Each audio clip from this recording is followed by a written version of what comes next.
Hey everybody, it's Katarina from Untitled Desserts here with another fantastic gluten-free and vegan recipe for you. Today, we're baking s'mores cookie bars. One of my favorite activities on a warm summer's night is to have a campfire.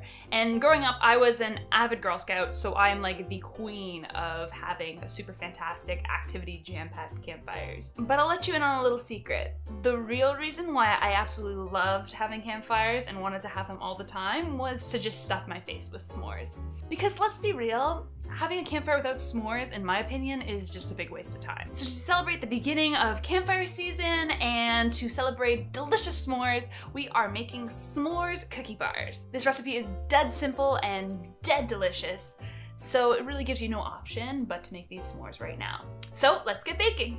So first things first, for our cookie bars, we're going to be using our blondie mix. Therefore, we need to first make the flax egg. While that flax egg is moistening, we're going to add in our coconut oil and our maple syrup, and last but not least, the actual flax egg. Once you've mixed together all of those wet ingredients, we need to give those blondie cookies the taste of graham crackers. So we're going to add in 2 teaspoons of cinnamon and pour in our baking mix. And now we mix it up. So now that our graham cracker cookie batter is ready to go, we are going to put together the s'mores.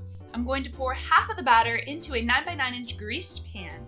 Once that first layer of graham cracker blondie cookie batter is on the bottom, you're going to add a liberal amount of marshmallows as well as your favorite dairy-free chocolate chip or your favorite campfire chocolate. It's totally up to you. You're going to spread the remainder of the graham cracker blondie batter on the top of your s'mores and then bake them at 350 degrees for approximately 20 to 25 minutes. Once your blondies are fully baked, you're going to want to let them cool and remove them from the pan once completely cooled. Now you can stop here and enjoy the s'mores blondies as is, or you can take it to the next level and drizzle some dark chocolate all over the top. And that's it. That's how simple it is to make a delicious s'mores cookie blondie. I hope you enjoyed watching this video. I certainly enjoyed making these, and I'm so excited to actually begin to eat these. If you like this video and you learned something, please hit that subscribe button and stay up to date with everything inclusive baking.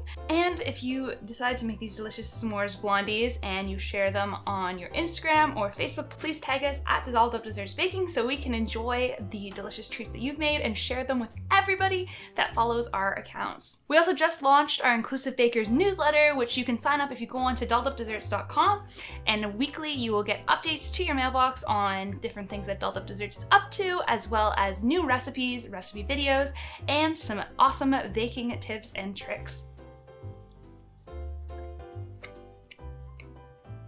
Oh my god.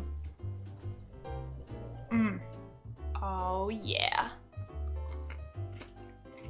Believe it or not, we actually baked over 500 of these for our first few Veg Fests of the season, the last one being last weekend, and they were the best-selling thing. Honestly, I can understand why. I actually haven't tried them until I just tried them now, and they're so good.